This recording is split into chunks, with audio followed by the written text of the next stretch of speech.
SER Podcast.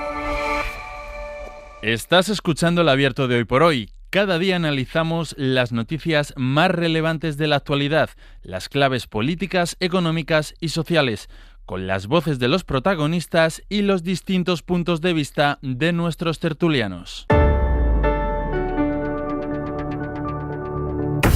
Tiempo para el análisis, tiempo para el abierto en esta mañana de martes y 13, pero nosotros espantamos el malfario, o sea que vamos con el análisis de toda la actualidad con Mariola Urrea. ¿Qué tal? Muy buenos días. Muy buenos días. Carlos Sánchez, buenos días. Muy buenos días. Y Eduardo Madina, muy buenos días. Hola Ángel, buenos días. Vamos a empezar, enseguida iremos también a todas las cuestiones internacionales y que tienen que ver con esta sacudida que le está dando al mapa Donald Trump, pero primero que nos centremos un ratito en algo que llevábamos unos días aparcado porque la actualidad, como nos pasa siempre, nos atropella y a partir de una medida que anunció ayer el presidente del gobierno, quiero que volvamos a poner sobre la mesa el tema de la vivienda porque también quiere el gobierno que esto marque de alguna manera el arranque del año, medidas para dar respuesta al principal problema que siguen teniendo los españoles, que es el problema de la vivienda. Ya saben que ayer, mientras estaba presentando una operación que afecta a una zona determinada de Madrid, la operación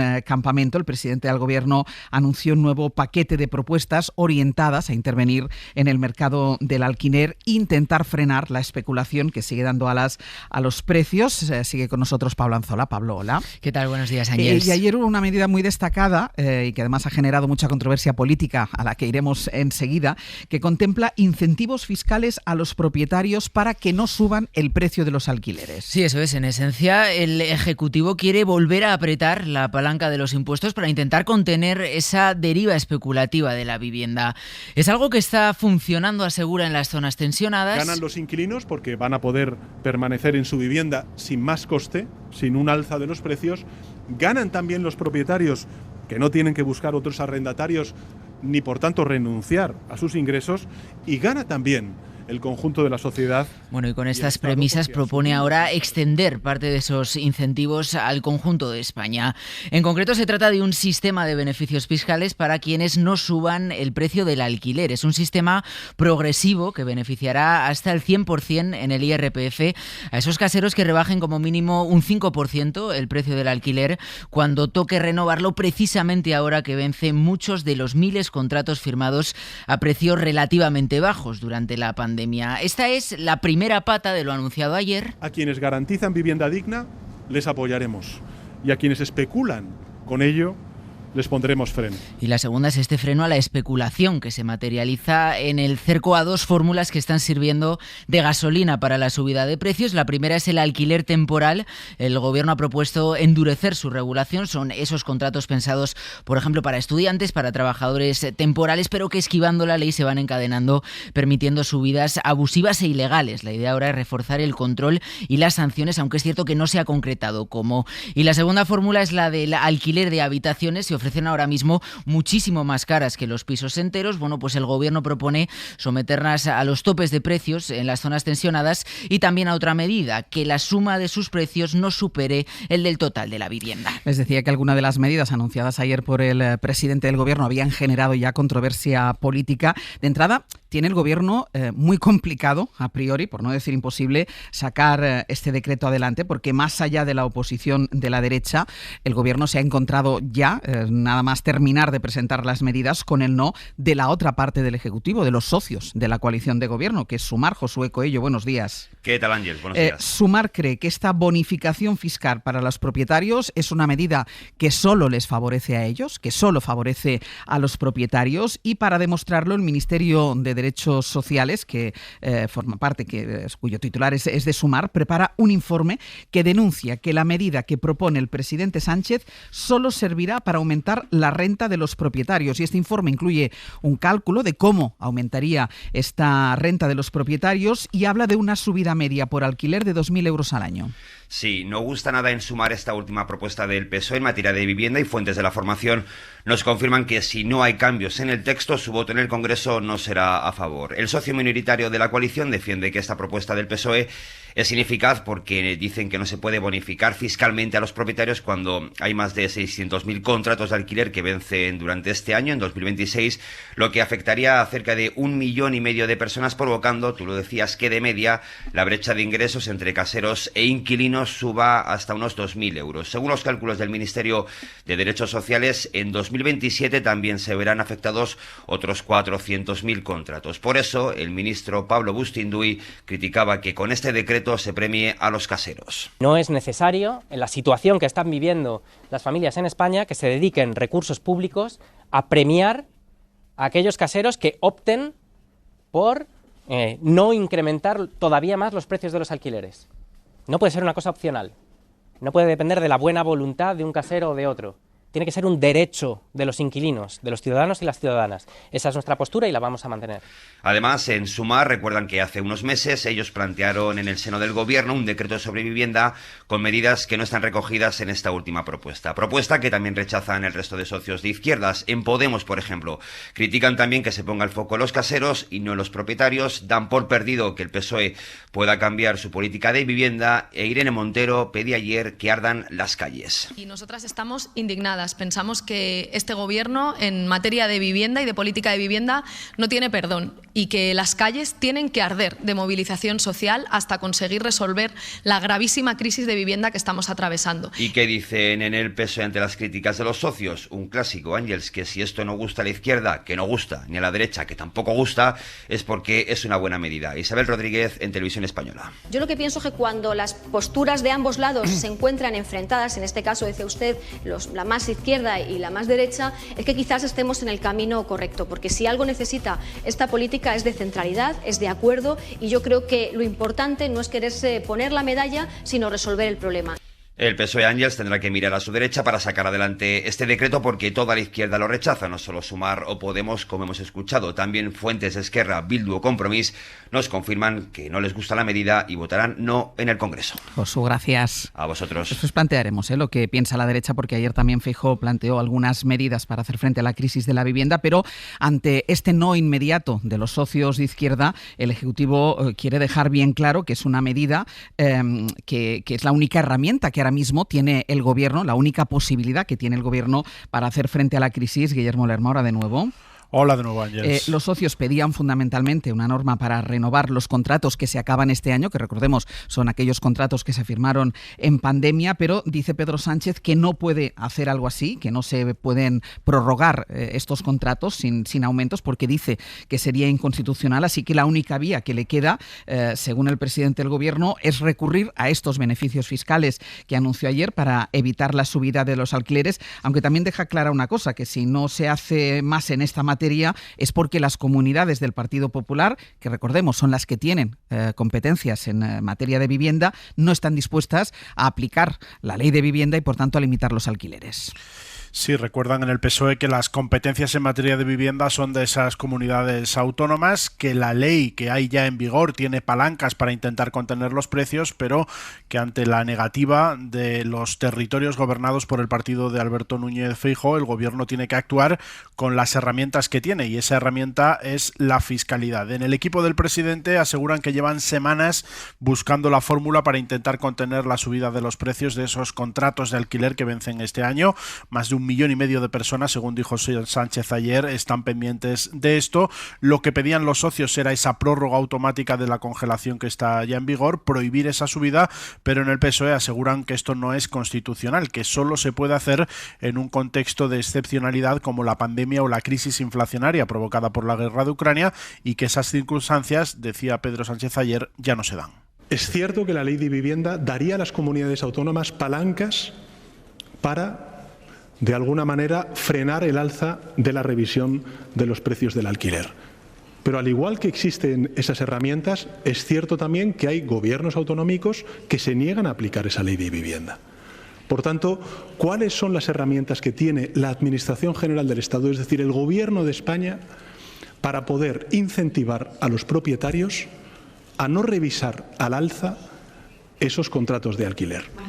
Decía el presidente ayer que esta es una buena medida con la que cree que se pone solución a esa inquietud que tienen buena parte de los inquilinos y que además dice no los enfrenta con los propietarios. En el PSOE defienden que frente al idealismo de sus socios de coalición, la obligación del gobierno es proponer medidas realistas y viables. Recuerdan que cualquier medida que se ponga sobre la mesa debe contar con una mayoría parlamentaria en el Congreso y creen que es más fácil atraer a los socios de izquierdas pese a su oposición a estos incentivos fiscales que a otros partidos como el PNV o Junts a aprobar medidas intervencionistas. Sánchez se mostraba ayer, Ángels, pese a las críticas, convencidos de que logrará el consenso parlamentario que necesita. Guille, gracias. Hasta luego. Hace mucho que estamos hablando de la crisis de la vivienda. Hace exactamente un año, por ejemplo, contábamos otro gran paquete de medidas, otro gran paquete de propuestas, bonificaciones fiscales, impuestos, regulación. Claro, y hoy nos preguntábamos, a partir de la última medida, de las últimas medidas anunciadas ayer por el presidente del Gobierno, nos preguntábamos ¿qué ha pasado con ese gran paquete de medidas? ¿En qué han quedado? Pablo, algunas han salido adelante, casi la mitad de las 12 que se anunciaron, pero la otra mitad siguen en el aire porque están bloqueadas en el Congreso de los Diputados. Y eso es, el 13 de enero de 2025. Hace justo un año se anunciaba un gran paquete de medidas contundentes, se dijo, para fortalecer el derecho a la vivienda. Un paso más coherente, decidido, firme en nuestra política de vivienda, con 12 medidas contundentes, muchas 4 de esas 12 propuestas eran fiscales y son precisamente las que, a falta de conseguir apoyos, están pendientes en el Congreso de los Diputados. Hablamos del IVA del 21% a los pisos turísticos y de bonificaciones fiscales parecidas en realidad a las anunciadas ayer para quienes alquilen a precios asequibles. También ese impuesto del 100% a la compra de extranjeros de fuera de la Unión Europea y también la subida de impuestos a las SOCIMIs, las grandes empresas inmobiliarias. Bueno, pues todas esas medidas es cierto que han sido registradas por el Grupo Socialista en el Congreso, pero siguen a la espera de ser aprobadas. También lo está la regulación de los alquileres de temporada, que se prometía también ya hace un año, pero que tiene pendiente parte del trámite parlamentario. Lo decías, hay otras que sí han salido adelante. Casa 47. Este es un proyecto que se La nueva empresa pública que se lanzó en diciembre, que ya está en marcha con el prometido también blindaje permanente a la vivienda social, o el Plan Estatal de Vivienda, uno de los ejes de dirección a medio plazo. También otras como el seguro contra impagos o el impulso a la vivienda industrializada sí se han desplegado, pero el balance que hacemos, Ángels, es ese. Casi la mitad de las 12 medidas anunciadas hace un año siguen ahora mismo en el Congreso a la espera de aterrizar en la calle. Pablo, gracias. A vosotros, hasta Hacemos luego. una pausa y a la vuelta vamos con el análisis.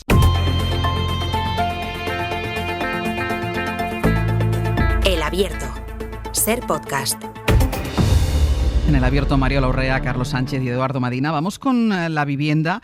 Desde las medidas anunciadas por el presidente del Gobierno, Pedro Sánchez, ayer, con esa bonificación fiscal, esa rebaja en los impuestos en el IRPF, en el caso de que no se suba el precio de los alquileres, hasta ese balance que nos ha hecho Pablo Anzola, porque una cosa nos va a llevar a la otra, porque una cosa son las propuestas que se plantean y otra es lo que se puede sacar adelante en un Congreso donde el Partido Socialista no tiene mayoría para poder sacar ningún tipo de medida y además en este caso, en el caso de las medidas presentadas ayer, cuando inmediatamente sus propios socios de gobierno, además de los otros socios de investidura, algunos de ellos, pero su propio socio de gobierno dijo que no estaba de acuerdo con esta medida. ¿A ti qué te parece esta iniciativa que presenta, Carlos, el presidente del gobierno?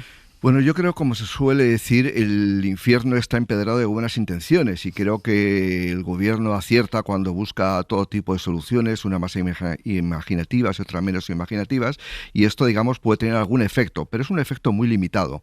Es decir, evidentemente se benefician más los caseros que los inquilinos de esta medida porque tienen una declaración fiscal y al final todos los contribuyentes vamos a pagarlo. Pero si conseguimos que muchos caseros, no sé, algunos decenas de miles o cientos de miles, pues no revisen la renta, pues creo que es una buena noticia. Es decir, pero creo que es un alcance muy limitado. Lo que sabemos es que, y son datos del Banco de España del segundo trimestre del año 25, es que la rentabilidad de la vivienda es el 15,9%. Esto se desagrega de la siguiente manera. El 12,7% es el aumento del valor patrimonial de la vivienda simplemente porque sube el precio de las casas. Y el aumento de la renta por alquiler es el 3,2%. 32%. Es decir, es muy rentable tener una vivienda en propiedad en España, casi un 16%. A esto habría que descontraer la inflación, pero bueno, estamos hablando del 13-14% estaría subiendo la rentabilidad de la vivienda, que es a largo plazo es mucho más rentable que la bolsa. La bolsa el año pasado subió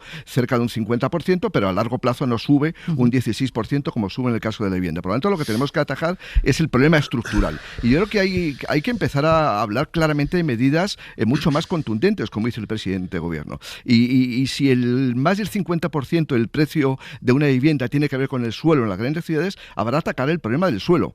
Y la única manera de atacar el problema del suelo, porque muchos promotores no pueden entrar porque los precios son carísimos, es expropiar. Es decir, lo mismo que se expropia para construir una línea de Renfe, para construir un puerto que se exporta para hacer una carretera, que se expropia para hacer una carretera, ¿por qué no se expropia para ofrecer suelo gratuito a 75 o 99 años a todos los ciudadanos? No solamente a ciudadanos, sino involucrar a las empresas en ese proceso constructor. Es decir, que haya desgravaciones fiscales para que empresas que tienen 100, 200 trabajadores y que tienen edad media, a lo mejor 30, 35 años, y que los empleados están buscando empleo, buscando una vivienda, ¿por qué no se convierten en promotores con todas las ventajas fiscales? Y además el gobierno lo que haría en este caso es simplemente ceder el suelo gratuitamente durante 75 o 99 años. Creo que hay que ir al problema estructural, y yo creo que ese tipo de medidas están bien orientadas, están bien dirigidas, pero son insuficientes en mi opinión. Edu.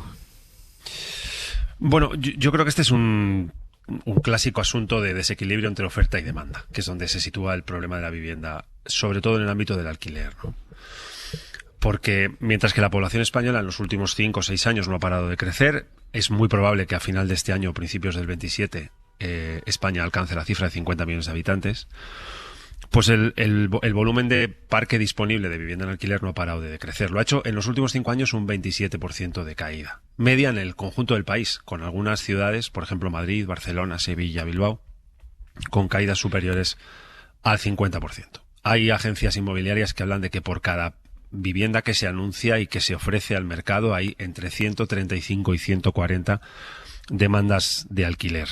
Así que claramente hay un desequilibrio brutal entre oferta y demanda. Y yo creo que el Ministerio de Vivienda, que lleva tiempo tratando de generar consensos, porque a ese mercado al que nos referimos le suceden dos cosas. Uno, que tiene a la hora de su gobernanza una descentralización de competencias muy significativa. Es una competencia que afecta a ayuntamientos, comunidades autónomas, gobierno central. Y en lo que refiere al gobierno central, le cruza por la mitad un eje, que es el de una aritmética parlamentaria compleja en una legislatura como es esta, ¿no? Así que yo creo que es ahí donde opera esta propuesta que ha hecho el gobierno. Es verdad que diré que algo contraintuitiva con respecto a lo que el Ministerio de Vivienda ha venido haciendo a lo largo de toda la legislatura, que es consciente de las circunstancias del Parlamento, conscientes de las circunstancias del mercado y conscientes de la competencia descentralizada que interviene dentro del mercado de la vivienda, ha tratado de generar consensos todo el rato en el Consejo Interterritorial. En el anuncio de ayer no parece estar esto, porque es verdad que suena bien esto de limitar contratos de temporada, suena muy bien esto y se comprende bien esto de frenar la conversión de pisos de alquiler en fragmentación interna por habitaciones para ganar más dinero, pero no suena del todo bien esto de bonificar el 100% de los IRPFs de los propietarios que deciden no subir precio, por dos razones. Primero, porque el IRPF va a la base imponible, de tal manera que el que más gana, más bonifica. Segundo, porque esta es la típica decisión en la que el que gana es el que tiene y el que paga es el que no tiene. Y tercero, porque es la enésima transferencia de renta que el conjunto de la sociedad hace a aquellos que teniendo deciden no subir precio. De tal manera que el que gana es el que tiene y el que no gana es el que no tiene. Y esa es la decisión que yo creo que está detrás de la falta de consenso que parece que las fuerzas políticas en el Parlamento anticipan que no le van a dar, ¿no? Esta es la clásica medida de compensación fiscal, no de regulación del mercado del alquiler. Y dice, si usted decide no subir sus precios, si usted renuncia al derecho que tiene a elevar el precio, por ejemplo, con arreglo al IRPF año a año, que es un clásico, ¿no? Sí. Un clásico, vamos a decir, normal, habitual, sano en el mercado del alquiler, pues nosotros, es decir, el Estado, y en nombre del Estado, el conjunto de la sociedad, o al revés, en nombre de la sociedad, el Estado, decidimos bonificarle su IRPF, que, insisto, es mayor la bonificación en la medida en que el IRPF es mayor, es decir, en la medida en que la renta es mayor. No es raro que haya disenso político en una legislatura como esta y haya contraposición de visiones, porque el Parlamento está muy fragmentado en el sentido que hay muchas voces, mucha presencia de partidos, no hay condiciones de gobernabilidad claras, lo hemos dicho 1000 veces, pero el primer elemento que es sorprendente es que no haya siquiera consenso dentro del Consejo de Ministros. Es decir, que Sumar no es un partido de la aritmética del Parlamento. Sumar es parte de la coalición de gobierno. Y sorprende que las medidas que cuando salen del Consejo de Ministros son colegiadas, competen al conjunto del Consejo de Ministras y de Ministros, pues en una medida del tamaño de esta y del volumen de esta y del ruido que va a generar esta en los próximos días y en las próximas semanas seguramente, no tenga siquiera el consenso interno del propio gobierno. Sí. Así que es difícil esperar que si no tiene el del gobierno vaya a tener el del Parlamento, mucho más el de la descentralización competencial, que lo veo demasiado sofisticado, demasiado complejo. Así que diré que es un ejercicio teórico de aproximación a qué hacemos con el mercado de la vivienda, que está muy bien, pero algo me dice que al Boletín Oficial del Estado no llegará porque las fuerzas políticas dicen que no llegará. Ahora, desde el punto de vista teórico, la inyección de dinero del conjunto de la sociedad a quienes más tienen no es muy progresivo. Excepto que nos hayamos perdido algo en esta medida que nos falte por conocer, que es posible porque estamos ante sus primeras horas, ¿no? Pero a priori no es muy progresivo, más bien suena una medida regresiva. Mariola. Yo creo que no podemos hablar del problema de la vivienda, sino de una pluralidad de problemas que acechan al tema de la vivienda. Y esto nos invita a centrar la atención también en que no puede haber una única solución, sino una pluralidad también de soluciones. Y algunas de estas soluciones, además, tienen que ser soluciones a corto plazo, aunque no sean perfectas, como se está poniendo de manifiesto en esta que estamos comentando ahora, es que tienen que resolver un problema muy concreto que además es muy urgente, que es todo ese conjunto de contratos que se tienen que actualizar en este momento y que, por lo tanto, hay que intentar buscar una medida que palie, no que resuelva todo el problema, pero que desde luego que, digamos, alivie la situación de aquellos a los que se les va a renovar el alquiler y el precio del alquiler en los próximos meses. Y yo creo que en este sentido podríamos aplicar aquí ese lema de que lo mejor es enemigo de lo bueno y que todas las deficiencias que se han visto y con las que estoy de acuerdo en la medida que se ha presentado en términos de incentivo fiscal pueden tener un sentido cuando, insisto, estamos tratando de resolver un problema y además la urgencia de ese problema que requiere atender a la subida de los precios del alquiler que van a materializarse en los próximos días. Y además que viene esa subida de alquiler de otra medida adoptada en unos periodos de emergencia como puede ser la COVID, entre otras cosas, ¿no? Pero, insisto, para mí la clave es analizar que no hablamos de un problema de la vivienda, sino de muchos problemas de la vivienda. Y por supuesto que hay que atender, como decía Carlos, al precio del suelo, y entonces habrá que interpelar a los ayuntamientos, que son la entidad administrativa competente, y por supuesto que hay que apelar a esa insumisión de algunas comunidades autónomas para desplegar todos los instrumentos que permite la ley, y habrá que tomar medidas a este respecto. Y por supuesto que hay que incentivar la vivienda pública y por tanto la colaboración público-privada. Y por supuesto que hay que tomar medidas para también proteger la propiedad y por supuesto que hay que reforzar ese escudo para parte de la sociedad más frágil en relación con el acceso a la vivienda. Y una última cosa, estos múltiples problemas que tiene la vivienda no solo son responsabilidades de los políticos, que por supuesto habrá también que pedirle más responsabilidad a los promotores y a la banca, que es que financia el acceso a la vivienda, y a los rentistas, que no pueden encontrar en esta emergencia nacional, bueno, pues digamos la lotería que resuelva todos los problemas. Pero desde luego en lo que respecta a la política, y aquí acabo, la política se la juega con este tema y además la sociedad yo creo que ya ha dictado sentencia de culpabilidad, o sea que mejor que nos pongamos manos a la obra.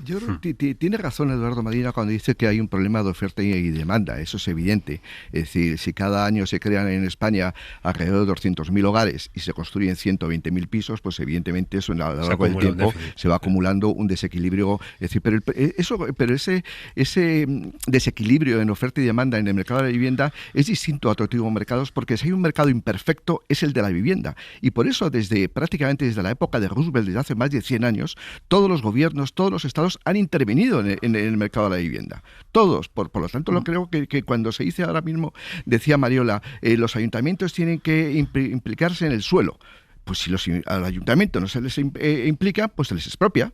Como cuando construyes una carretera. Es decir, de verdad es más importante construir una carretera, que no digo que no sea importante, por supuesto que es muy relevante, que construir viviendas. ¿Y por qué no incentivamos fiscalmente a los promotores? Para que un promotor es que ahora no tiene incentivos de construir. En Madrid hay 2 millones de metros cuadrados que están ya planificados en el planeamiento para poder construir. ¿Por qué no construyen? Porque la vivienda le sale a 500.000 o 400.000 euros. ¿Cuánta gente puede comprar una vivienda? Pues nadie. Por lo tanto, tenemos que poner el acento en ayudar a los promotores que tienen mucho ocio ahora mismo porque les gustaría construir pero no pueden hacerlo para construir vivienda, y esa es la forma de equilibrar la oferta y la demanda. Seguimos con el análisis a la vuelta, que además incorporaremos las medidas, lo que contó ayer Alberto Núñez Feijóo sobre las soluciones que plantea el Partido Popular en este caso, o algunas de las soluciones que plantea el Partido Popular en este caso para combatir la crisis de la vivienda.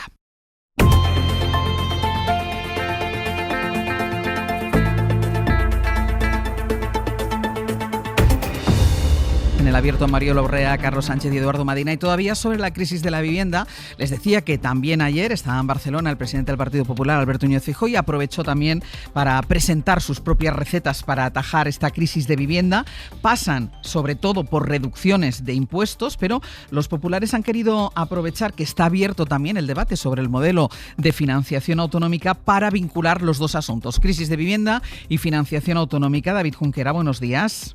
Hola, buenos días. Y ayer hizo un anuncio, Feijóo, dice que si llega a la Moncloa, que si se convierte en presidente del gobierno, va a vincular la financiación a la construcción de vivienda, de manera que recibirían más dinero las comunidades que más construyeran.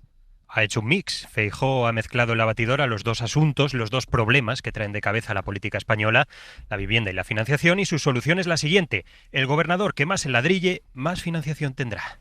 El próximo gobierno vinculará el modelo de financiación de las comunidades autónomas y las reglas de gasto de los excedentes de los ayuntamientos a los que hagan realmente más viviendas en su comunidad autónoma y en sus ayuntamientos. Esto es una forma distinta de entender la financiación de las comunidades autónomas, pensando en la gente, no subiéndole los impuestos a la gente. Una medida que pondría en marcha como muy tarde un año después de llegar a la Moncloa, una medida que no viene sola porque se suma al PAC ya conocido: rebaja de IVA para jóvenes que quieren comprar su primera vivienda, reducción de plazos para conseguir licencias de construcción, potenciar la FP para que más gente pueda trabajar en la obra o fomentar otros materiales que ayuden a construir más rápido.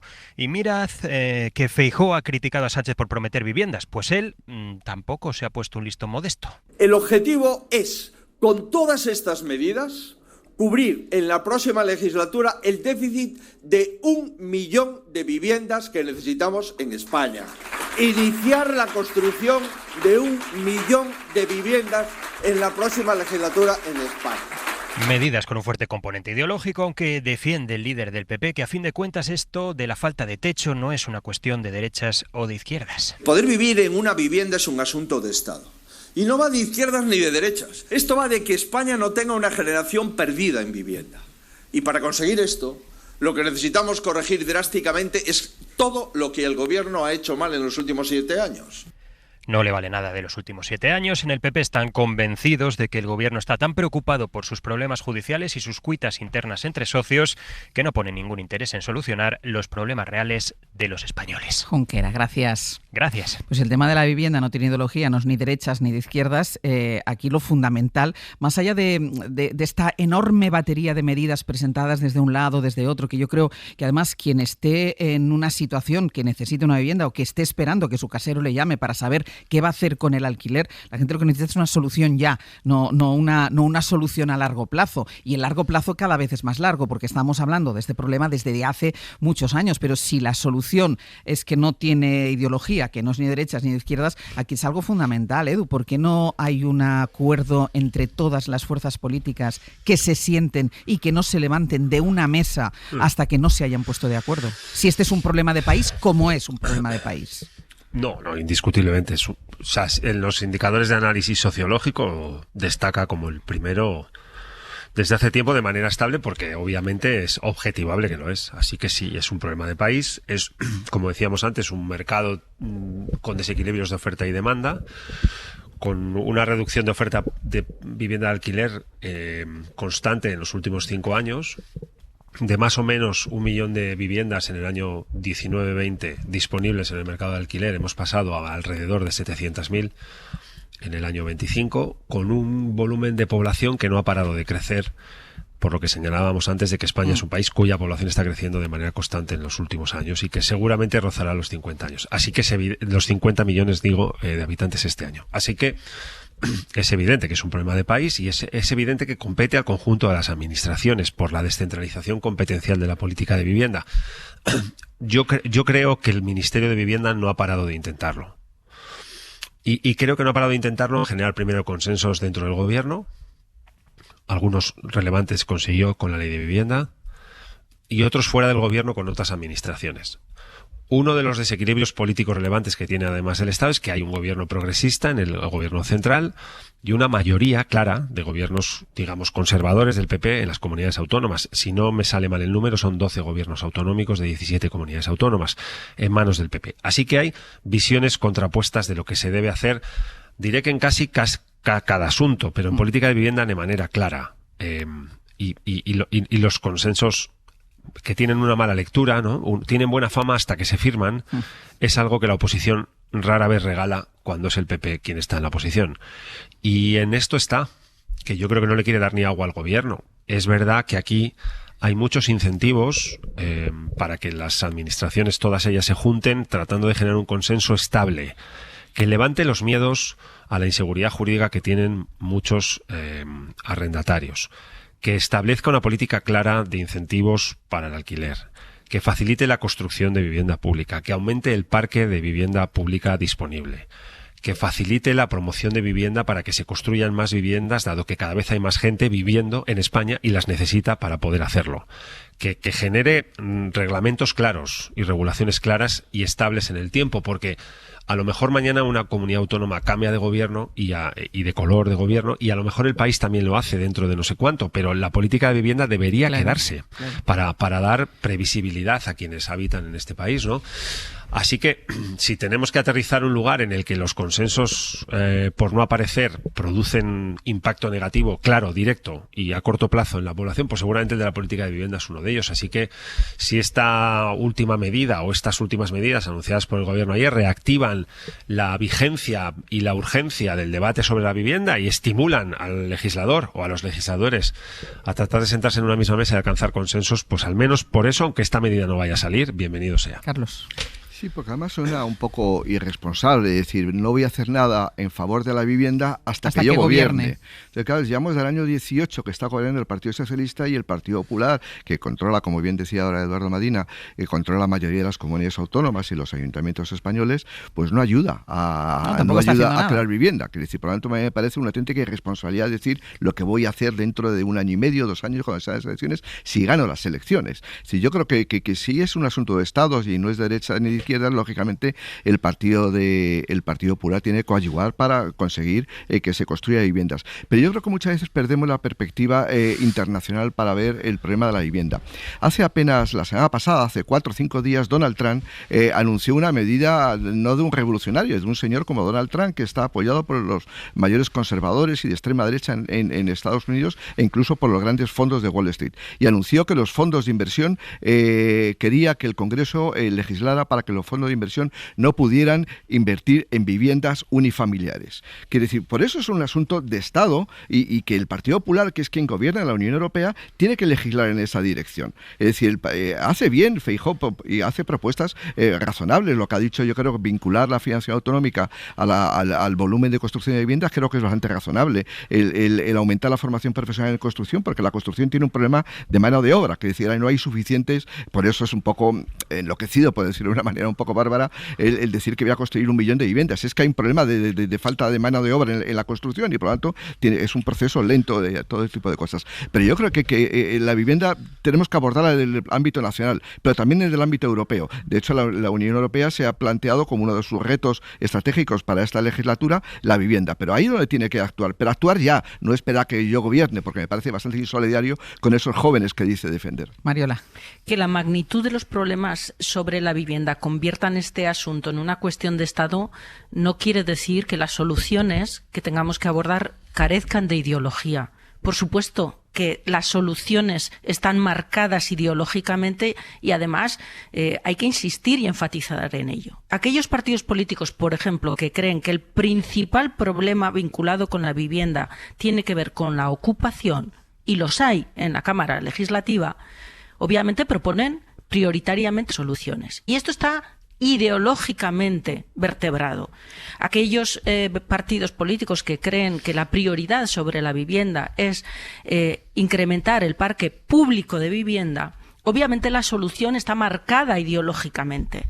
Aquellos partidos políticos que creen que la solución pasa por liberalizar suelo, esta experiencia además ya la vivimos con el gobierno de Aznar, por supuesto que la solución está marcada ideológicamente. Por lo tanto, no podemos negarle ideología a las propuestas de solución a los problemas de la vivienda. Y más aún, ni siquiera podemos ignorar ¿dónde ponemos la prioridad? Muchos de las cuestiones que estamos hablando esta mañana tienen que ver con soluciones a largo plazo. Incrementar el parque de vivienda pública no se hace de la noche a la mañana. Y el problema para muchos inquilinos hoy, mañana o la semana que viene tiene que ver con cuánto me va a subir la renta, el casero, dentro de 15 días. Y esto requiere otras soluciones que puede que sean imperfectas, que puede incluso que ideológicamente se alejen de lo que se espera de un gobierno de coalición de izquierdas, pero que requieren soluciones que quizá no sean las mejores, pero que sean menos malas para abordar un problema que requiere solución mañana. Por lo tanto, por supuesto que hay ideología, por supuesto que no se puede renunciar a la ideología cuando abordamos esta cuestión, porque las soluciones son distintas y por supuesto que creo que es importante también distinguir las soluciones a largo plazo de las que requieren una respuesta inmediata. Sí, pero... No, pero estoy de acuerdo con Mariola, pero la existencia de las ideologías que las necesitamos, ¿no? Porque nuestras explicaciones del mundo suelen ser siempre incompletas, las ideologías nos ayudan a completarlas. Son compatibles con los consensos, porque en democracia totalmente, claro, desde el 78 hasta aquí ha habido muchos consensos en tiempos de perdurabilidad y de vigencia de ideologías. Las cosmovisiones del mundo, uno a veces identifica una parte de verdad en la ideología ajena y quizá con el tiempo o la madurez, no lo sé, identifica partes de análisis que no comparte dentro de la ideología que le es propia. Y esa capacidad de renunciar a pequeñas partes para generar consensos de conjunto, hace del mundo un lugar un pelín más habitable. Lo hemos visto en el modelo autonómico, en la política. Entonces yo creo que yo estoy en la defensa de la vigencia de las ideologías, pero que no sea un argumento para los que no quieren para no poder ponerse de acuerdo, exacto. Pero que no sea una trampa argumentativa, que es lo que trato yo de denunciar en relación con la aproximación que hace Alberto Núñez Feijóo. Es una trampa argumentativa. Le quita el marchamo de ideológico a la cuestión, como si todas las soluciones a viviendas sean o fueran igualmente válidas, igualmente testadas, igualmente interesantes. Y a partir de ahí, ensanchemos el espacio del consenso. Yo lo que no estoy tan seguro que cuando alguien plantea que el problema de la vivienda tiene que ver con la ocupación, con eso que se llama la inquiocupación, tenga que ver con una ideología. Eso no es ideología, eso es electoralismo. Es decir, porque además se está vinculando, eso se hace por ganar votos, porque ellos saben que cuando la inmigración que se vincula a la delincuencia, y por eso dicen que no sacan viviendas al mercado porque es muy rentable electoralmente. Es decir, que esto va mucho más allá que una ideología, es simplemente electoralismo barato que hacen muchos para decir que no se construye viviendas porque hay mucha delincuencia. Y ahí llegamos al siguiente paso, que es la inmigración, y por lo tanto hay que cambiar las políticas. Mira, dejadme que haga una pausa, que a la vuelta vamos a volver con las negociaciones entre Vox, que es uno de los partidos que utiliza estos argumentos que estaba ahora mismo hablando Carlos. Vamos a hablar de las negociaciones entre Vox y el Partido Popular para formar gobierno en Extremadura, que está siendo más complicado. Vamos a hablar de esas negociaciones para formar gobierno en Extremadura, porque recuerden que Vox se salió de los gobiernos autonómicos en los que gobernaba con coalición con el Partido Popular. Bueno, pues después de salirse, ahora la ultraderecha, ahora Vox, exige entrar en el Ejecutivo de Extremadura. En el momento en el que se fueron, en el que rompieron los acuerdos de coalición, Vox dijo que se iba porque el PP no estaba cumpliendo lo pactado con ellos, sobre todo en materia de inmigración, recordemos, y ocurre que ese es el argumento, el mismo argumento que utiliza ahora Vox para defender que tiene que entrar en el gobierno de Extremadura. Julia Molina, buenos días. ¿Qué tal, Ángels? Buenos días. Ahora lo que dice la extrema derecha es que si ellos entran en los gobiernos autonómicos podrán vigilar más de cerca, podrán vigilar mejor al Partido Popular, vigilar que las concesiones ultras que hagan se terminen cumpliendo, que no queden solo en la letra de un papel. Y esto ha tensado al Partido Popular hasta tal punto que de momento no dicen nada, de momento guardan silencio y lo fían todo a que ahora en las negociaciones Vox vaya rebajando sus exigencias. Sí, en el partido de Abascal llevan año y medio presumiendo de la decisión que tomaron de salir de los gobiernos, defienden que lo hicieron porque el PP no cumplía y ahora dan un giro a la estrategia pero no al argumentario. Utilizan la misma justificación, no quieren quedarse fuera porque temen que el PP no cumpla. José Antonio Fuster es el portavoz nacional de Vox. Voy a denunciar el Pacto Verde. Pues nada, te investimos presidenta. Y al día siguiente, venga, más Pacto Verde, más Agenda 2030, más Mercosur, más todo. Nos han engañado unas cuantas veces. No volverá a ocurrir. Si en el PP buscaba meter en un apuro a Vox al ofrecerle hueco en el gobierno, la ultraderecha quiere dejar claro que está dispuesta a entrar y a exigir más. Nosotros querremos una vicepresidencia y varias consejerías porque tenemos la fuerza para hacerlo, porque ahora la señora Guardiola necesita los 11 votos de Vox, no necesita 4, con lo cual nosotros exigiremos políticas, que haya presupuesto, una vicepresidencia y consejerías, y ahí empezará la negociación. Para poner a prueba a Guardiola en Vox exigirán también cambios en políticas en las que la líder popular ha tratado de tomar distancia con ellos en materia de igualdad de género, derechos LGTBI o cambio climático. No fijan por ahora un número concreto de consejerías que quieren, sí coquetean con materias que les interesarían. Lógicamente el campo, industria, seguridad, sin ninguna duda. A mí me interesa muchísimo educación. Sanidad, bueno, en realidad es que nos interesa a todo el gobierno, ahora que lo pienso. Los de Abascal saben que tienen la sartén por el mango y quieren probar hasta dónde está dispuesto a ceder el PP. Los populares, como decías, por ahora dejan que la ultraderecha pida y confían en que esta petición de máximos forme parte de la negociación. Esperan que una vez que se sienten, rebajen un poco el pulso. Julia, gracias. A vosotros. Nos interesa todo el gobierno, decía Fuster. Aquí en esta tertulia hemos hablado en más de una ocasión de lo bien que le estaba saliendo a Vox no formar parte de los gobiernos, esa operación de salida, porque no estaba sufriendo el desgaste. Pero ahora Mariola parece que cambia de estrategia y se pone más exigente y además eso, nos interesa todo el gobierno.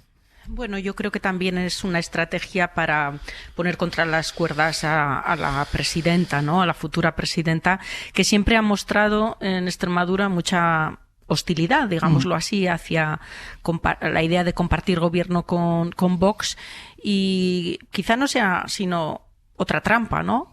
Política, con el fin de, si no traga con esta opción, aplicar lo que ya anunció el propio Abascal, que es cuestionar la propia figura de la presidenta del PP, ¿no? En fin, ir a repetición de elecciones. Sí, o cuestionar la propia la candidata, sí, ¿no? Una remoción de esa persona, que obviamente no es un escenario en términos creíble ni realista para la aceptación del Partido Popular, pero que no deja de ser una tensión política que va a prolongar el tiempo y efectivamente arrimarse ahí hasta el abismo de la convocatoria de unas nuevas elecciones. Lo que está claro es que Vox tiene fuerza, se lo dan las urnas y va a exprimir esa fuerza al máximo, y por lo tanto el Partido Popular va a tener que pagar las consecuencias de esa convocatoria electoral que quería, y su aspiración era conseguir una mayoría absoluta, y aunque tuvo unos resultados obviamente fantásticos, pues no la ha conseguido. Edu. Sí, bueno, yo creo que aquí hay un indicador adelantado de procesos posteriores que vamos a ver seguramente en otras comunidades autónomas, y que seguramente anticipan también el estado de las cosas en el que el Partido Popular afronta todas sus expectativas de gobernabilidad, da igual ya dónde, en qué contexto, si nacional, autonómico o no local en el conjunto de los ayuntamientos, pero sí en muchos, ¿no? Porque da la sensación de que hay algo en el electorado que le está otorgando a Vox mucha credibilidad dentro del espacio conservador. Hay sociólogos que identifican transferencias de votos directas desde la izquierda a la extrema derecha. en cientos de Nuestra miles encuesta de de votantes. 40 dB del lunes, ¿eh? Había transferencia entre el PSOE y Vox. Exacto. A eso me refería. Sí, Entonces, creo que eso es lo que le da una más o menos ubicación en el 17,5% de la intención de voto en la media de todas las encuestas que se han publicado, evitando el CIS, que está fuera del análisis de media de prácticamente todos los institutos de opinión. Te sale una media más o menos del 17%, que es mucho voto. Mucho voto es mucho voto. Así que tiene toda la razón Mariola. El Partido Popular anticipa o disuelve anticipadamente un Parlamento autonómico para buscar una mayoría absoluta, dado que como no tiene un presupuesto, trata de encontrar un escenario institucional más simplificado para poder tenerlo y resulta que sube en porcentaje con respecto a las anteriores elecciones, pero se sigue quedando a unos cuantos escaños de la mayoría absoluta y necesita pactar con un Vox que sube a 11 escaños en una comunidad autónoma como Extremadura, que durante muchos años, durante décadas, dio señales ideológicas en el sentido contrario, ¿no? Así que me temo que aquí hay, como decía, un indicador adelantado de otros procesos, ¿no? Vamos a ver en qué medida el Partido Popular es suficientemente coherente consigo mismo en las materias nucleares de su ideología para seguir pensando por sí mismo y no empezar a parecerse a su socio minoritario, que es el partido que dirige el señor Abascal, que a veces pasa, te metes en una coalición y te empiezas a parecer al de enfrente o al de al lado.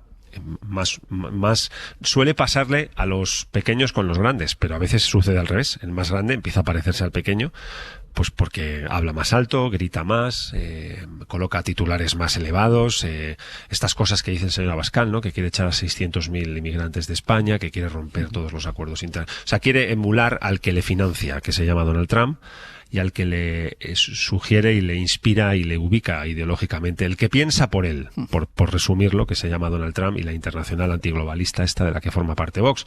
Entonces, rindiendo tributo a eso, quiere hacer cosas que no sé si son compatibles con el PP que hemos conocido en las últimas décadas, pero desde luego hay una prueba de fuego ultra relevante en Extremadura en lo que el PP de María Guardiola haga con respecto a lo que los españoles veremos que va a hacer el PP en las próximas convocatorias electorales. La siguiente es Aragón. Vamos a ver qué sucede allí, ¿no? Yo lo que no creo, no estoy en condiciones de afirmarlo, porque no tengo suficiente información, pero yo no creo que Vox tenga incentivos para generalizar lo que está pasando en Extremadura al resto del Estado. Yo creo que el caso de Extremadura es muy particular. Primero, bueno, porque la famosa declaración inicial de Guardiola, cuando nadie la conocía en la política nacional, diciendo que nunca pactaría con Vox, y luego al final pactó con Vox. Yo creo que en este caso hay incluso en el caso de Extremadura hay una inquina hasta personal, diría, entre el tema de Abascal y la señora Guardiola. Y por eso yo creo que lo que quieren es marcarle muy estrechamente la gestión, pero no tiene incentivos Vox para gestionar el resto del Estado,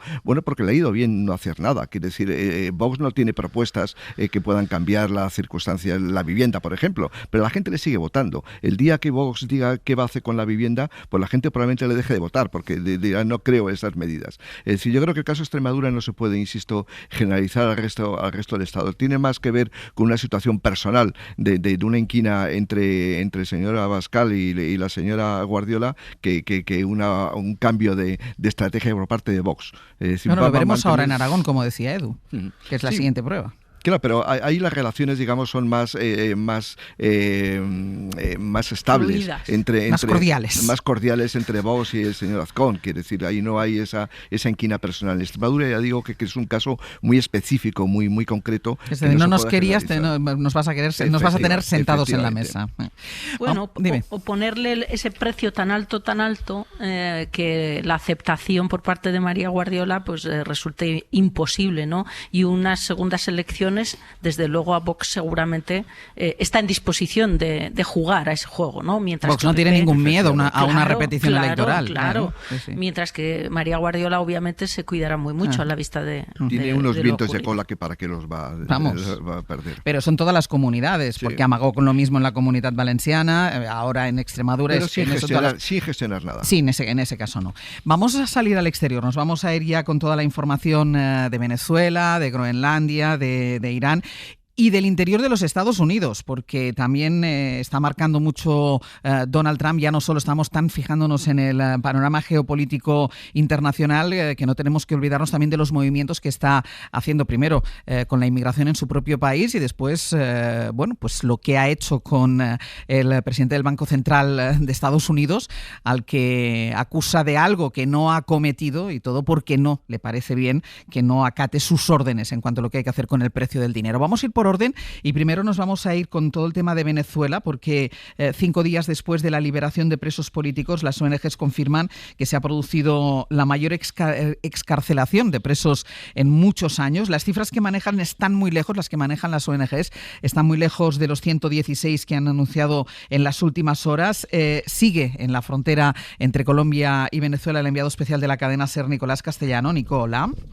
Hola de nuevo. En las últimas horas la presidenta Delcy Rodríguez no se ha referido a la liberación de los presos, pero según las ONGs hay unos 800 de los presos políticos, unos 800 en el país, pero sí Delcy Rodríguez ha respondido a Donald Trump, que en sus redes había publicado, y lo comentábamos ayer a estas mismas horas, había publicado una imagen manipulada de Wikipedia en la que se presentaba él mismo como el presidente interino de Venezuela.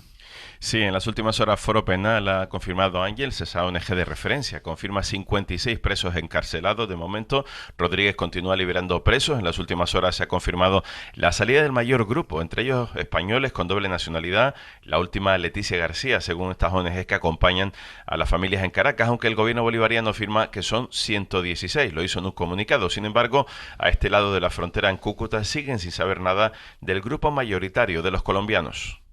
Se me ha desmoronado otra vez esa alegría porque no he visto resultados en el sentido que van a liberar a los colombianos. Nosotros queremos nuestros familiares acá. Mucha desilusión porque no duermo, me está matando. Miriam Angarita tiene cara de insomnio, ojeras y sentada junto al puente fronterizo Simón Bolívar se queja de la falta de información de las autoridades. 10 años lleva sin noticias de su hijo, que cree que está en la prisión Rodeo 2 en Caracas. A su lado, otra madre, Sandra Castaño, tampoco sabe de su hijo, que ha cumplido ya más de 6 años de condena. Mi hijo tiene 6 años y 7 meses. Hace 7 meses cumplió su condena y tiene una boleta de excarcelación y nada, que lo han querido liberar. Y como decías, Ángel, Delcy Rodríguez, que lleva solo una semana en el cargo, están cumpliendo en medio de las amenazas la hoja de ruta que le marca Trump y sobre todo Marco Rubio, pero lanza mensajes a diario intentando deshacerse de ese tutelaje. Ha respondido a esa imagen a la que hacía referencia hace 24 horas de Donald Trump, publicando esa imagen manipulada de Wikipedia en la que el multimillonario aparece como presidente encargado de Venezuela. Ella le contesta así. Nos ratificamos y reafirmamos la soberanía y la independencia de Venezuela. He visto por allí caricaturas en Wikipedia de quién manda en Venezuela. Bueno, aquí hay un gobierno que manda en Venezuela, aquí hay una presidenta encargada y hay un presidente rehén en los Estados Unidos. Y gobernamos junto al pueblo organizado, junto al poder popular. Y avanzamos en relaciones internacionales de respeto. Delcy Rodríguez, que pide respeto y le responde así al inquilino de la Casa Blanca. Sobre Delcy Rodríguez también ha llamado mucho la atención en las últimas horas, Nico, el cierre de filas en torno a ella por parte de la ala más dura del chavismo. Sí, 10 días después del ataque a Caracas y de la captura de Maduro, el chavismo, Ángel, sigue recomponiéndose y a pesar de que lo niegan, ese run interno se sigue moviendo. Tanto Vladimir Padrino como Diosdado Cabello han salido en las últimas horas con ese cierre de filas en torno a Delcy Rodríguez. La presidencia encargada, la compañera Delcy Rodríguez, y todo el apoyo del Partido Socialista Unido de Venezuela a la gestión y a las decisiones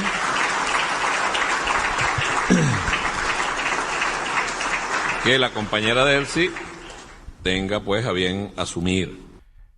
Recordemos que Diosdado Cabello es del ala más dura del chavismo, es el secretario general del Partido Socialista Unido de Venezuela y ministro del Interior. Nico, gracias. Hasta luego, un beso. Esto en Venezuela. Sobre Groenlandia, ya saben que los principales países europeos condenaron esas ambiciones expansionistas de Donald Trump sobre Groenlandia, pero, y lo habíamos comentado aquí en El Abierto en más de una ocasión, llamaba la atención el silencio por parte del secretario general de la OTAN, porque ya saben que Mark Rutte, y también lo hemos comentado aquí en más de una ocasión, se pliega constantemente a las políticas de Trump.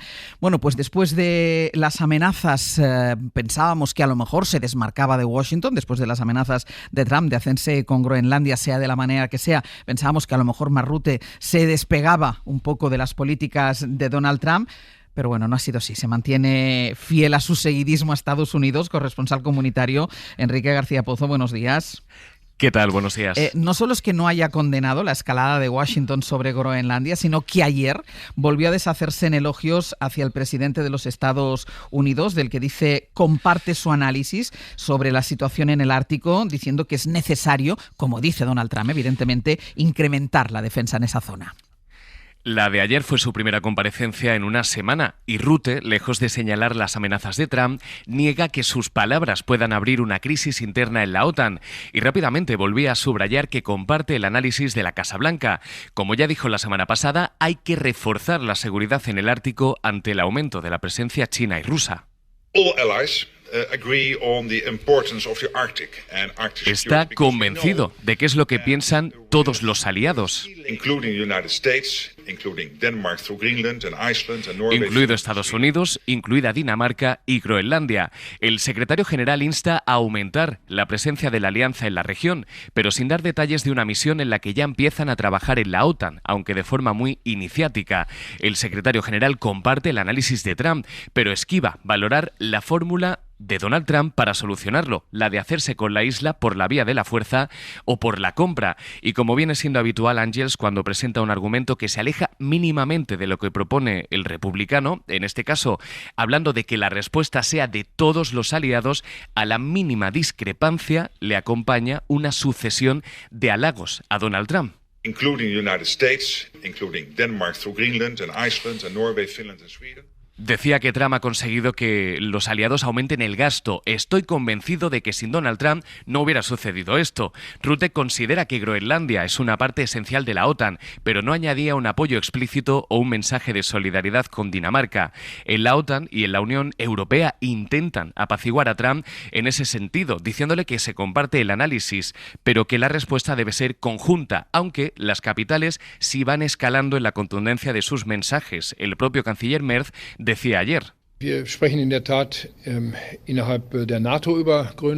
Compartimos las preocupaciones estadounidenses sobre que esa parte de Dinamarca deba estar mejor protegida y decía estar convencido de que la solución se encontrará en el seno de la alianza, que fue el mensaje que llevó ayer el ministro de Exteriores alemán a su reunión con Marco Rubio en Washington. Presión también del Parlamento Europeo. Los grupos están preparando una declaración de cara al pleno de la semana que viene, a cuyo borrador ha tenido acceso la SER, en la que piden mayor contundencia frente a los ataques de Estados Unidos.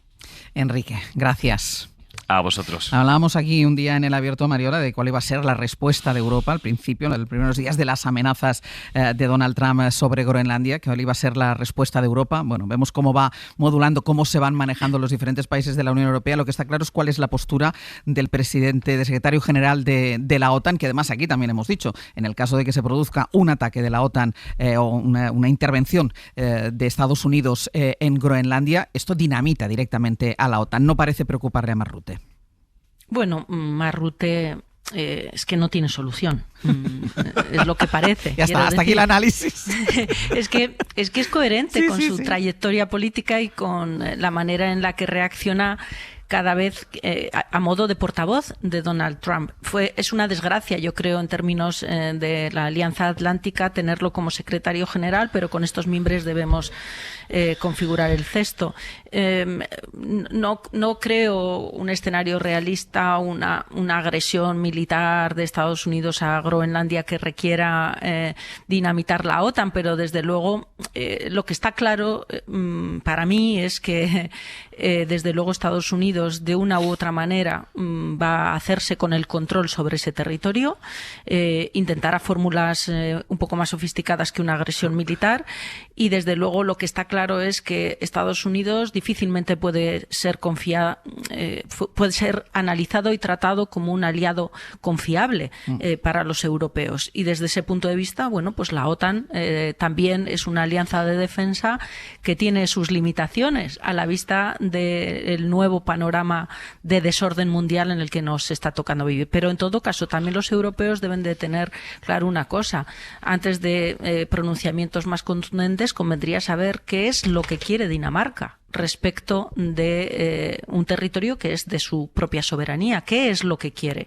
Y bueno, cuando sepamos también la posición concreta de Dinamarca, podremos también ordenar las respuestas políticas. Esta semana va a haber los encuentros entre las autoridades de Dinamarca y Marco Rubio, con el secretario de Estado de Estados Unidos, Edu.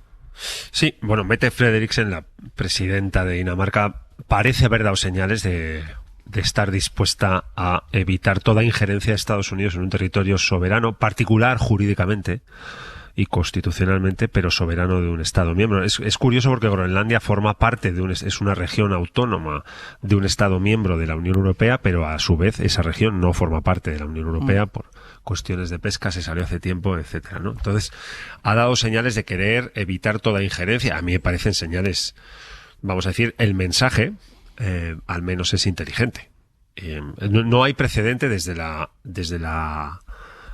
los primeros pasos del proceso de integración europeo y el comienzo de lo que fueron las comunidades europeas en el 51, en el 57, donde una potencia con el mayor ejército del mundo, como es Estados Unidos, haya dicho que por cuestiones X quiere quedarse con un trozo de la Unión Europea. No recuerdo un precedente desde el 51 hasta la actualidad donde eso haya sucedido, ¿no? Entonces, dado que quien dirige ese país no parece ser una persona especialmente previsible, racional y psicológica y emocionalmente estable, convendría que los líderes de los países miembros de la Unión Europea se tomasen esto en serio. Esto en serio quiere decir que tomen la decisión que tengan que tomar. En mi opinión, la decisión es sencilla. Consiste en que Groenlandia siga siendo parte de Dinamarca y no pase a ser territorio soberano de Estados Unidos. ¿Qué quiere decir eso? Quiere decir que si Trump va por las malas, hay que ir por las malas, y si va por las buenas, hay que ir por las buenas. Y por las buenas es evitar toda sugerencia a las 57.000 personas que viven en Groenlandia de que es más interesante vivir en un país gobernado por este señor que en el marco democrático de libertades estables y previsibles y de estados de derecho que es la Unión Europea. Y si es por las malas, pues es por las malas. Pero algo tendrá que hacer el conjunto de líderes de gobiernos de países miembros de la Unión Europea para defender un territorio que forma parte de un Estado miembro de la Unión Europea, que por cierto es uno de los países fundadores de la OTAN, que lleva aquí desde el año 73, etcétera. Entonces, ojo, es un asunto enormemente relevante, porque le hemos visto siendo capaz de entrar en un país y secuestrar a su presidente. Lo que se ha producido en Venezuela es secuestro / captura, que cada uno ponga lo que quiera, pero va de eso lo que ha pasado en Venezuela, un tipo disponible para jugar al jueguecito de las zonas de influencia, por ese complejo que seguramente tiene con otros que se dedican a hacer lo mismo, sátrapas, como es el caso de Putin en Ucrania o otros en otros lugares del mundo. Mal vamos cuando el secretario general de la OTAN, que es el principal responsable de garantizar el cumplimiento de los tratados, pues va contra los propios tratados. Yo aquí he rescatado lo que dice la Carta Atlántica, que es el antecedente histórico en el año 41 firmado entre el Reino Unido y Estados Unidos, que es el antecedente histórico, como todo el mundo sabe, de la OTAN. Y lo que dice en el punto número 1,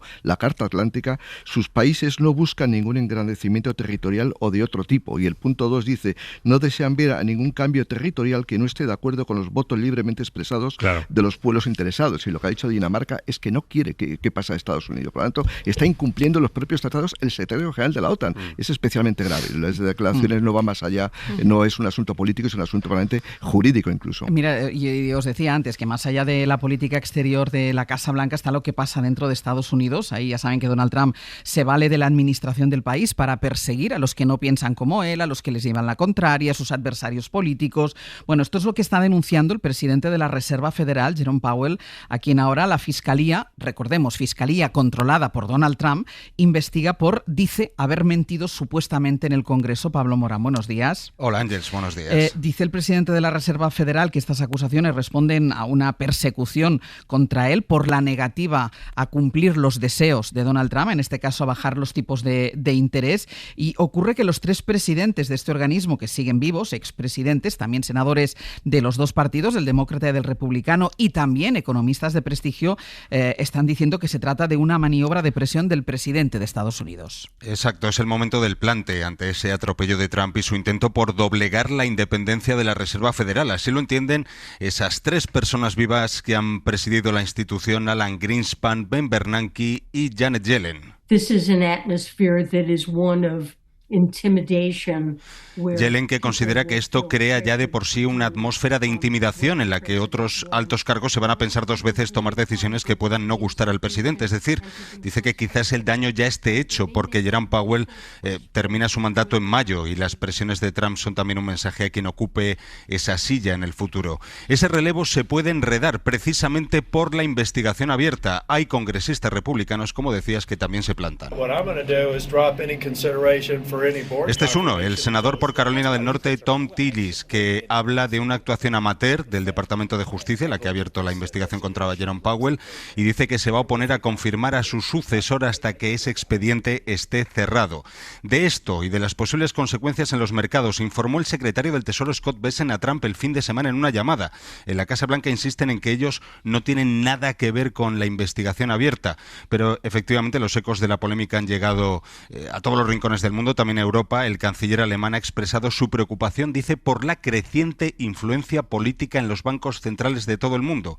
Eso es lo que le ha dicho a la prensa que le acompaña en su viaje oficial a la India. Y luego, Pablo, está la persecución de Donald Trump contra las personas migrantes, que ha convertido en una auténtica bandera desde su regreso a la Casa Blanca. Ya saben que son unas políticas que se apoyan sobre todo en esos agentes de la Policía de Migración, conocido como ICE, que actúa con una violencia completamente descontrolada y de hecho, recuerden el asesinato de una mujer que estaba en una de estas redadas, una mujer de 37 años en Minnesota, y ahora ese estado, Pablo, el estado de Minnesota junto con el estado de Illinois han demandado a la administración Trump por el despliegue de estos agentes. Exacto, ese es el cuerpo policial que está liderando la campaña de detenciones y deportaciones masivas de Trump desde su regreso a la Casa Blanca, y es efectivamente la responsable no solo del disparo que acabó con la vida de esa mujer la semana pasada en Minnesota, sino también, y según consta en la demanda de estos 2 estados, de crear algo muy parecido a un clima de terror.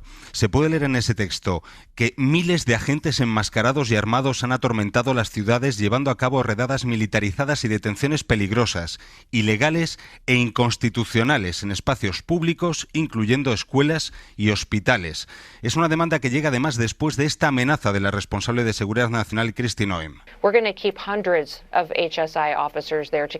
que lleva días amenazando con enviar cientos de agentes migratorios más a Minnesota, una de las consideradas, Ángels, ciudades santuario contra las que está actuando la administración Trump. Pablo, gracias. A ti, hasta luego. Nada, 30 segundos, Carlos, pero sobre lo de Jerome Powell, sobre lo del presidente de la Reserva Federal, con toda la intención de terminar con cualquier contrapeso que pueda tener dentro el presidente de los Estados Unidos. Sí, es un caso de libro de algo que hemos hablado aquí mucho en España, que es el lawfare, es decir, es la utilización de la justicia, de los tribunales, de las instancias judiciales para intimidar a cualquier individuo, sea ciudadano, sea una empresa, y en este caso de la Casa Federal. La única novedad es que realmente eso afecta a los mercados, y yo creo que ahí sí que probablemente Donald Trump probablemente tenga que recular porque, como decía Scott Bessent, el secretario del Tesoro, esto no es gratis para los mercados.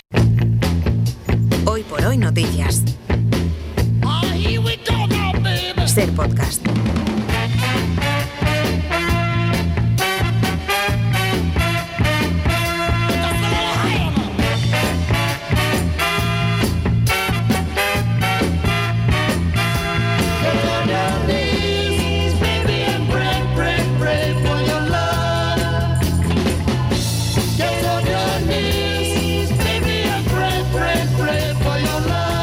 Vamos terminando ya el abierto. Ana Oslé, Pepe Rubio, buenos días. Hola, buenos días. Ay, qué bien. Qué coro. Eso que vosotros, así la pareja esta no es habitual. De la música. Pero muy bien, yo pensaba que pondríais algo de Julio Iglesias, pero veo que no. Bueno, vamos a intentar que la mañana, que no pinten solo bastos. Exacto, ¿no? Que no nos condicione todo el rato. Sí. Venga, vamos. No sabemos, eso sí, si habrá Comando Norte. ¿Por qué? Porque está Aitana Castaño ahora mismo en la redacción dirigiendo una cata de quesos asturianos. Vaya, por Dios. Tiene a todo el equipo entretenido, o sea que tampoco tienes muchos O sea, habéis soldados. llegado vosotros de casualidad. De casualidad. Y no sabemos si es que Aitana ha venido para estar aquí en el estudio con Nacho Carretero, ahora en unos minutos en el Comando Norte, para consultar directamente al abogado Antonio Gómez sobre los testamentos. Es el tema hoy del Comando Norte. Hay que hacer testamento, ¿eh? Hay que hacer cómo hacerlo.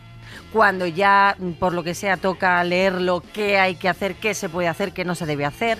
Un tema muy interesante que en general, pues bueno, es mejor tenerlo todo bien atado para que no haya sorpresas. Atado y bien atado. ¿Qué más? En Mis Experiencia con Chema Rodríguez nos acompaña hoy Paz Corominas, que fue la primera mujer finalista en unas Olimpiadas, la de México 68, en la especialidad de natación. Una historia apasionante. Y después nos vamos a meter en el jardín con Eduardo Barba. Lo primero es decir que pueden llamar ya al 900 100 800 900 100 800 para todo tipo de consultas sobre plantas y jardines. 900 100 800. Y después nos va a hablar Eduardo de una semilla de una planta, el pinsapo, que le ha enviado un oyente la semana pasada. Sí, lo mandó un oyente. Un oyente que debe ser vecino de mi pueblo de Junquera, porque es donde están los pinsapos. Pues me mandó tierra y todo, mandó sustrato para que lo plantara. Sí, vale. sí. Que yo tuve que buscarlo, que era un pinsapo, que no lo sabía. Es un abeto que es pincha. como un abeto, Sí, exacto. parece plástico. Sí.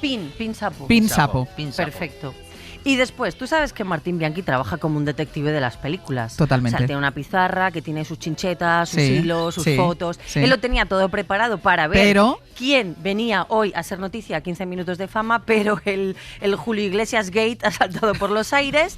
Esa exclusiva del diario.es y Univisión, que seguro nos da mucho que hablar y mucho, sobre todo, que echar para atrás e intentar saber aquellas noticias que teníamos de Julio Iglesias, Sí, qué lectura tienen ahora, sí, sabiendo sí. que ha sido denunciado y que se sabe que es una información que forma parte de una investigación que ha hecho el diario.es junto con Univisión, una información muy detallada sobre casos de abuso sexual por parte de Julio Iglesias con las trabajadoras de sus mansiones, no de su casa, sino de sus casas. Yo sé, Mariola, que este tema te hubiera interesado para abrir el abierto. Es un temazo. No, sí. sí lo es. Pues iremos con ello, con Martín Bianchi, Mariola Urrea, Carlos Sánchez, Eduardo Madina. Hasta la semana que viene. Gracias, Ángel. Hasta luego. Para no perderte ningún episodio, síguenos en la aplicación o la web de la SER, Podium Podcast o tu plataforma de audio favorita.